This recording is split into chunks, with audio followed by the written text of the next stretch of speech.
Imagine that you have to give a speech on a stage in a room full of people. How do you think that the group would influence your performance? Social facilitation refers to the phenomenon that says the presence of others enhances an individual's performance on a task. So, whether the presence of others helps or hinders a person's performance depends. In general, and especially when an individual is performing, the presence of other people causes arousal. That arousal leads to our dominant response, which is our most likely behavior exhibited in that given situation.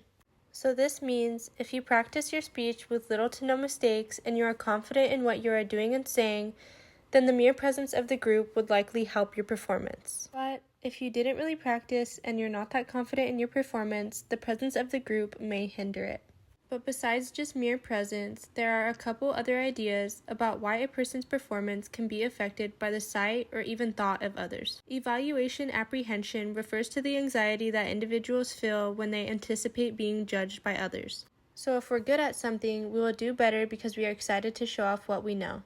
But if we're bad at something, somebody watching can make us do worse because we are anxious and dreading the judgment. One good example of this is trying out for a sports team. If you already know that you like the sport and have experience practicing, you will probably do really good at tryouts. But if this is your first time playing the sport and you aren't really confident in your skills, the coach watching you may cause you to perform poorly. Another idea is distraction. This is when we are thinking about how others are perceiving us rather than focusing on the task at hand. An example of this would be taking a test the same way that you come to school with a new haircut. And instead of focusing on the test, you are thinking about if everyone likes your new haircut or not.